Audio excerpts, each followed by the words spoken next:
Hi, Celine. Hi everyone, welcome.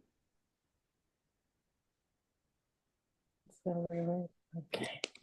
Can you put down your email in the Yeah, of chat course. Yeah. and something you're grateful for?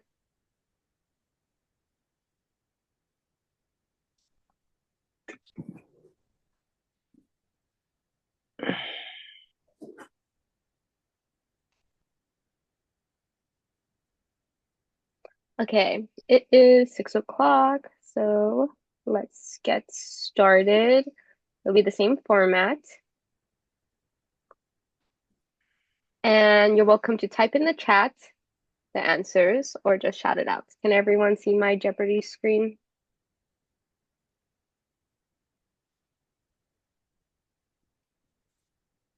Okay.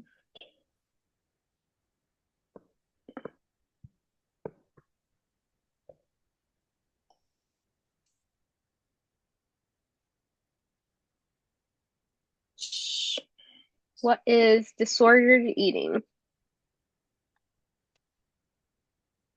Mm.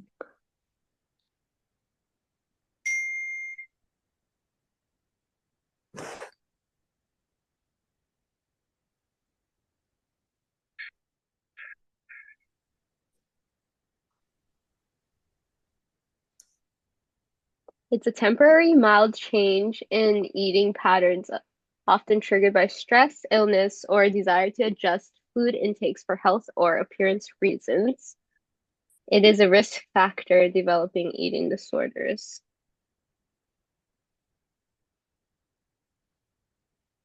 What is the diagnostic criteria for anorexia nervosa?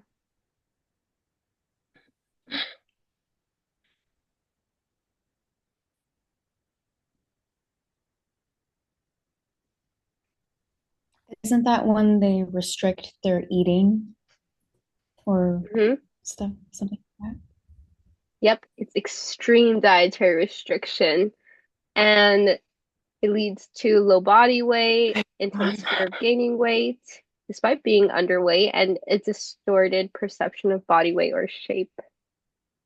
Yeah, restriction of calories. What's the diagnostic criteria for bulimia nervosa?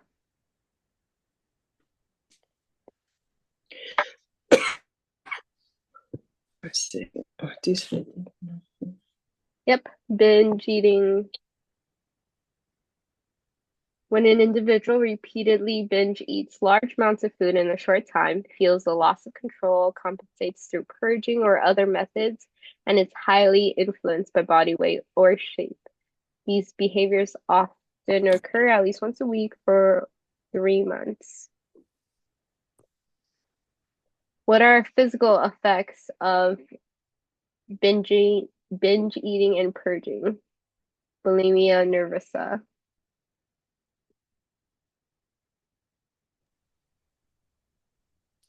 Well, because they're also purging their food, stomach acid could come up the esophagus, so they can have some, um, there's a word that I can't remember, but kind of like lesions, I guess. Mm-hmm.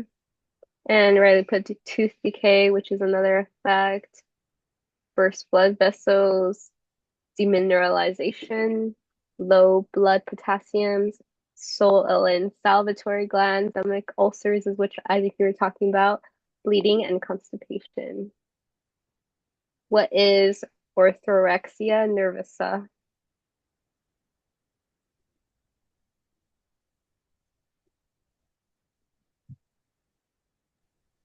Is that the term for disordered eating or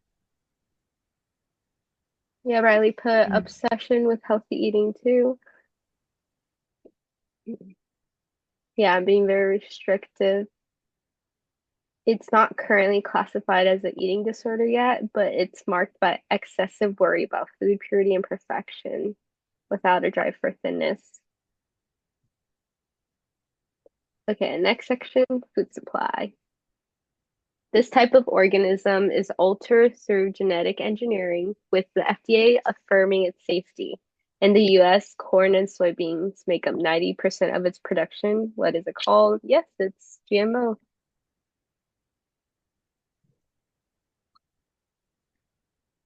Why do people use pesticides?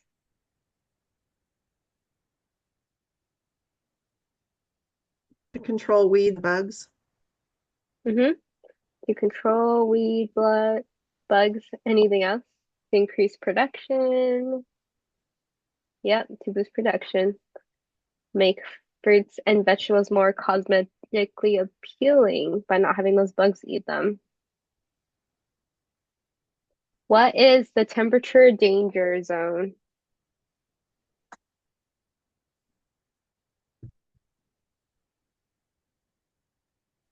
Is that referring to like when the sun it's too hot for like plants to grow and it'll scorch them instead of actually grow them? No, in the food context, Riley put 40 to 140 degrees Fahrenheit.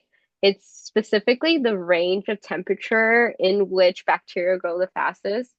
And if you improperly cook food or you store food, like leave it out on the counter and it stays in this range, um, at like room temperature for a very long time, then it could allow a lot of foodborne microbes to fester and cause illness. Like And the sometimes, bacteria can grow.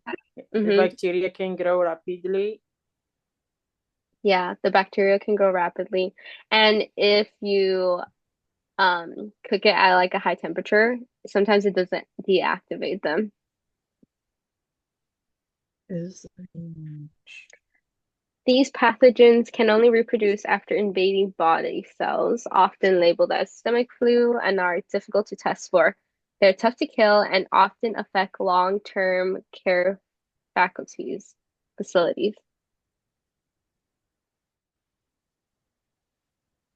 Oh, Is that a virus?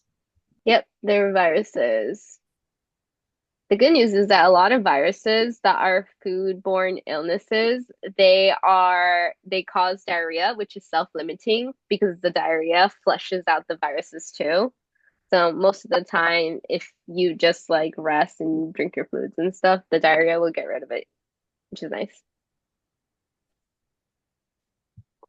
Why are food additives used? Hmm.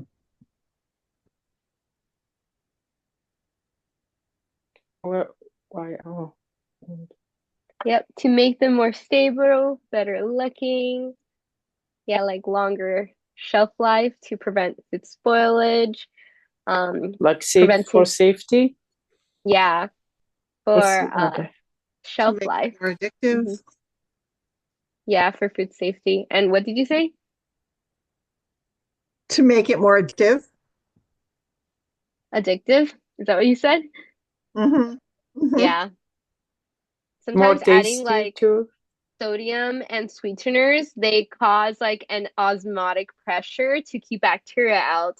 And some people like their food more salty, and like kids like food more sweet. So even though it gives them a longer shelf life, it appeals and becomes, I guess, addictive. Be one way to say it. Okay, And make it global more nutrition. tasty. Yeah, And they add nutrients or no?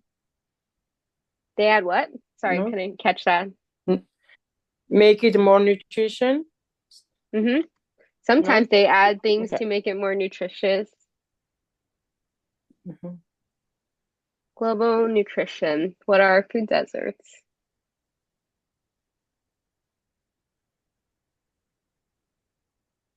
Sweet?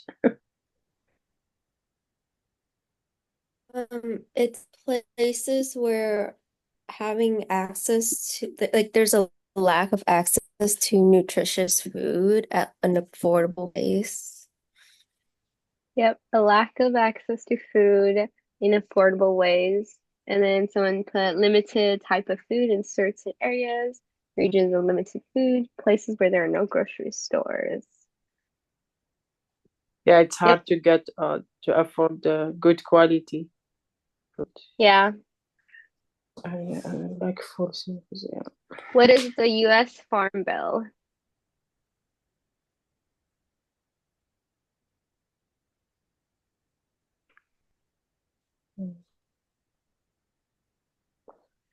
Oh, allow that. Oh, mm, it's like something connected with the agriculture, something like a all now or something. Not It's a bill that quite. has to be, it's a bill that has to be passed within the budget, the federal budget to um, not only subsidize large farms and food growers, but also it helps to fund WIC, food stamps, and some other very helpful programs that we have available to people to provide I food like, yeah, for them. can, Yes, well said. And other Yeah, people's in the chat put funds most food programs and support farmers, federal funding for farming, government funds for farming and ranchers, provides funds to support food banks. And a lot of everything. students at SBCC have access to a lot of these resources too. Like a lot of programs help with like food banks. Well, like we have a food bank at school as well as SNAP food stamps. That's pretty nice. Why is directly giving communities food harmful in the long run? why is your giving community food down from It actually takes away their independence to create their own sources of food and crops Mm-hmm. And in Jana the long put, run. yeah. And Jana also put they become dependent. And also a lot of the foods that the government or like the communities giving these communities food for are like culturally different and gives them Yeah. like stuff that they're not used to or like their bodies are not used to. It lowers local food prices, provides inappropriate foods, and create dependence. Yep. Okay. Why do people farm insects? um, I'm not ready for that. More sustainable. Do you guys remember Larger what the, quantities of protein. yeah, larger quantities of protein. Do you guys remember the name for farming insects? Oh, It's a mouthful. yeah. Mhm. no, it's like Entomography. medicine too, I think. So, Oh, vitamin. Phagy. Entomophagy. So insects have higher protein. entomophagy. Entomophagy, thank you. It has higher protein. It's more sustainable to grow because they take up less resources and they're high in a lot of minerals and vitamins. And if you guys are interested in trying some, there's a bunch of stores that you could buy them from locally, like in Solvang too. And they come in like candy form or like as a snack and they're seasoned, which is kind of fun if you're Oh my interested in gosh. trying it locally. Why is offal a sustainable solution? And what is this offal? Is that how you pronounce it? Offal? Does anyone? Awful, awful. That's right. Oh, okay. It's the innards of the animal. Mm-hmm. It's all entrails and the organs. And um in a lot of countries they do eat them, but in more countries we do not. And it's a huge waste of nutrition. Um, Now, like I work at a vitamin store, it's very popular. People want them in capsule form so that they don't actually have to eat them. Well, that's pretty exciting that there's a lot of people going towards more of the I think it's from like the head to tail is what they're calling it. And I remember like learning that a lot of times like richer, more well-off people, wealthier, affluent people would see like eating bones or like livers and stuff was like a sign of like poverty or something. So they wouldn't do it, consume it all. But yeah, it is reduced food waste, remains of animals. Yeah, it's important, more sustainable. Although, does it become dog food though? I think it's like dog and cat food, right? Yeah, they do. They add it to dogs and cats food, but humans in general don't, well, like the more affluent, wealthy people tend to not eat like innards. And also it's hard to cook it. It's hard. You need to clean it. I think that's why some people they don't want to do that. Yeah, and It's not like a regular meat. Yeah. a lot of grocery stores, they don't show it at the front of the shelves. Like all of the innards and stuff, like you have to ask for it. It's not like as readily available as if, but like in like an Asian grocery store, you could find like liver more available or like bones for like soups and stuff. So I think it just like depends. Okay, next section. Which trimester does malnutrition and nutrition deficiency affects a mother's breastfeeding ability? First? Oh, no. Not first, not third. No, no, no. No, no. So First is it's for about the baby. About the baby, I know. it's the second. And this Second. is fascinating to know because if you become more nutrient like you consume more nutrients in the third because of your not consuming enough nutrients in the second, it will still affect the ability to lactate when the baby is born. What is polycystic ovary syndrome? And how does that relate to like nutrition, fertility, pregnancy, breastfeeding?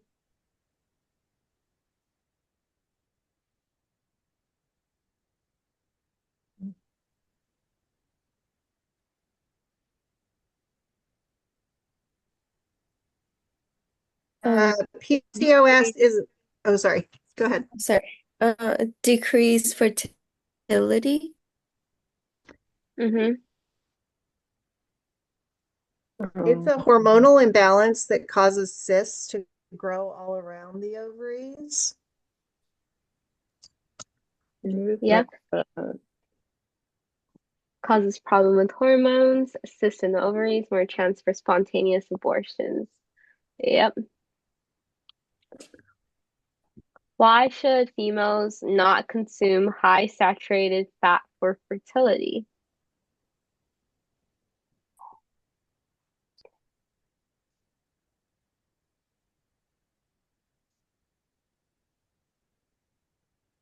Lowers estrogen Makes production. it makes you. I was thinking about obesity too, because yeah, when you gain weight, it's you don't have that chance to get pregnant. Mm. It promotes insulin No. resistance too and impairs Yeah. ovulation. Yeah, of course. When you gain weight, you are obese. You are uh you can be diabetic too. Why should you not have children less than 12 months apart in age? Your body has not recovered nutritionally or hormonally within that time. Yeah, this was fascinating to know. Like your bones, your calcium storage and stuff. A lot of the nutrient storages you have, it prioritize the baby growing in the womb. So once you give birth, then your body is trying to replenish all those storages. So if you have a child immediately before your body is able to replenish it, then it like drains it even more and causes more health problems in the future. Just interesting to know. What is Listeria monocytogenes?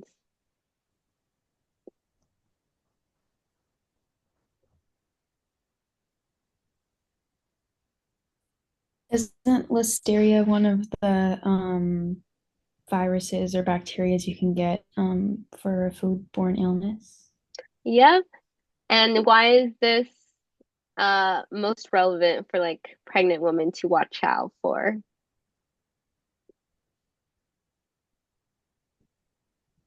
It can cause them to miscarry.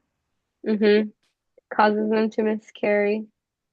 Yeah, it's a bacteria, and it's found in unpasteurized milk, cheeses, vegetables, cabbages, sprouts, raw animals, and it's one of the bacterias that actually do very well in body temperature, and it could tolerate cold temperature. So if you put it in the fridge, it won't kill this bacteria completely.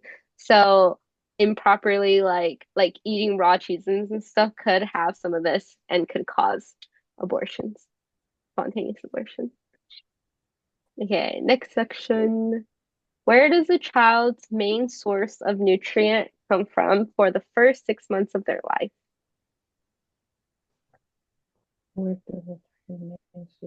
Breast Oh, milk. he's the breastfeeding. Yep, breast milk or formula. Orangutan. Breast milk. Easiest and safer. Yeah. I also learned that like cow's milk is too hard because sometimes you will like think, why don't they drink cow's milk? They don't have the enzymes to break it down, and their kidneys are not strong enough. Like they don't have enough Of course, yeah. enzymes or like the gut microbe, the resident bacteria isn't there to digest it. So it's too harsh. Isn't it also a little bit too high in protein for a baby, for a Yeah, newborn? yeah. So it'll give them kidney problems because their kidneys can't handle all that protein. Yeah. Which And stage the of life? formula too, it has sugar. Well, carbs are necessary for a baby's growth. So formula has sugar, which is carbs, as well as breast milk and a lot of lipids. Which stage of life does the brain grow fastest? Yep, when you It's are not an the same infant. sugar. It's not the same sugar. The breastfeeding and the milk from the mom and the formula, it's different. It's not. Yeah, it's totally different. The sugar. It's not natural. Mm-mm. Yeah, I wish you go more into breast milk because there's just so Yeah. much fascinating things like benefits for mothers who breast milk versus mothers who can't. But there's like a lot of accessibility, like reasonings for why sometimes mothers can't do it too. Yeah. Okay. Which child is taller? A child in the 20th percentile or a child in the 60th percentile? 60th. 60. Yep. So this is really important to know for growth charts because um, a kid, when they are given a percentile, they would follow that like chart for the rest of their lives. And if they like veer off their like line, then they are like not getting the nutrients they need, or they which is a great indicator of something wrong. But sometimes comparing a child to another child in a different percentile is completely not fair to the child. So it's important to know what percentiles are and what they mean. So, like a child in the 60th percentile for height or weight is larger or heavier than 60% of their peers, but smaller or lighter than the remaining 40%. So, yeah, 60th percentile child is bigger than the 20th percentile. What vitamins should parents especially pay attention to for infancy?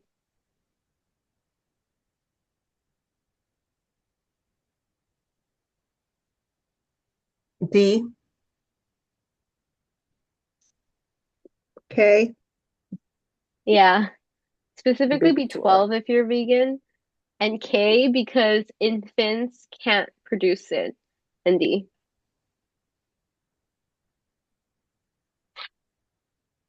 What supplements should healthy children consume?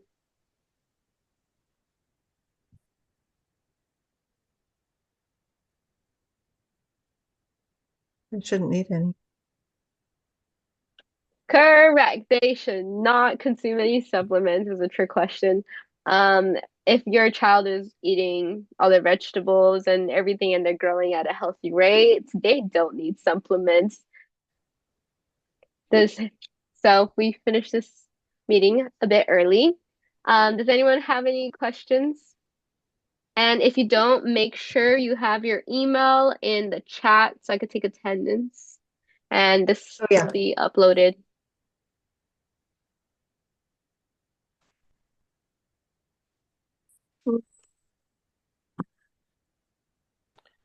Yeah. What is it? When I was looking at the lectures, I was thinking about how picky eaters, because I'm a nanny to a few kids, and I'm just like thinking how all these nutritional advice sound great in theory, but when kids Oh physically yeah. refuse to eat food, I'm just like, oh, Totally. yep. Yeah. In a perfect world, this is great. But when you're Yeah. actually raising children, you're just grateful they'll even put food in their mouth sometimes. Yeah. I met a dietitian who said like she's not concerned about the picky eater at 5 years old, but she's concerned about the 35-year-old the 5 year old become. Because if you're picky at 35, that's kind of impressive that you're able to be that stubborn that long. But it's like they're not getting the nutrients they need until 35, which is impressive, but also dangerous. Oh Does yeah. anyone have any Selena, questions? yeah, I'm just looking at my email really quickly. Okay, no worries. We have like 13 minutes Oh, I don't for see if my anyone email has more here. questions. Oh, I added my email, but I don't see myself here. I'm not sure why. Yeah, it's me.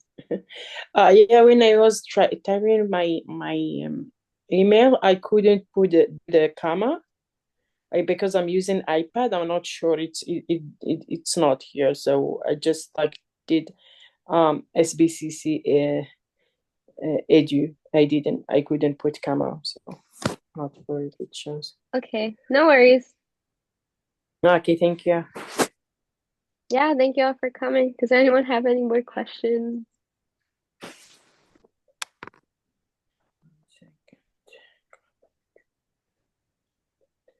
I have a question about like for the kids, like said, when they are young, from like after breastfeeding to 5. Some of the kids are very, very picky. They don't eat at all. So is it like, how dangerous is it for them? Because I had kids. One of my kids that she was eating well, even she was young, but another one, she's very picky. It's very hard to feed her. It's like if you force her, she can even throw up. So how dangerous is this, like how it's gonna affect someone? And they know many like friends, like people that they have the same, I mean, they are experiencing the same thing with their kids. Yeah, Sometimes you I think like how learned I know parents, they tell you they don't eat at all, nothing. I learned that it takes a lot of exposure. I think it's like 11 exposure to the same item before the kids are willing to try it. But another way, like another strategy that I see a lot is if like older people model consuming it while like giving it as an option to the kids during like dinner or lunch or something, that encourages the kids to try it more. It's very important that there's diversity. And like in the nutrition class, we're learning about how you could get the same vitamin from many different vegetables and fruits. And we don't have to worry about giving kids fruit because they will always eat fruit because it's sweet, but like vegetables and like meats and like grains. So it's a lot about being creative. Because if they won't eat from like a spinach to get like their fiber, then they'll find it somewhere else, you know? So there's probably ways that they could get their nutrients, you know? But it will Mm-hmm. like stunt their growth if they are like not getting any of it. Like what we learned in lecture about how their development is the most when they are below 5. Okay.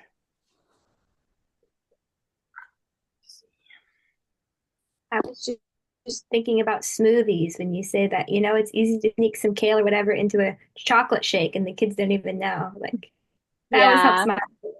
my Yeah, I have to be smart and trick them.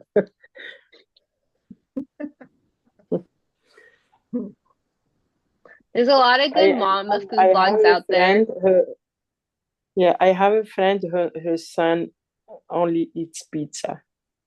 Oh, wow. Only pizza the whole time. And if she gives him something else, he cries. He doesn't eat. He just, yeah. But I wonder how he survived. Yeah, my sister, she was diagnosed with autism and she has ARFID, which is like very extreme pickiness, but it's different from kids who say they don't want something because they're preferring something else. And a lot of times, adults have the responsibility of saying when and what kids eat, but kids have the responsibility of figuring out how much they eat, which is something like a lot of adults forget, you know? Does Yeah, that's true.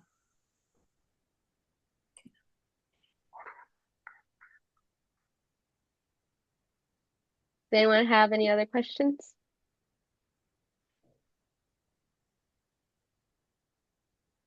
Thank you, Celine.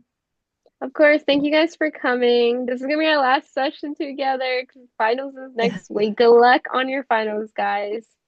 You can do it. Thank you so much. Thank you. Thank Thank you. you. Have Bye, a good night. everyone. Yeah. Bye. Thanks for coming. Bye. Bye.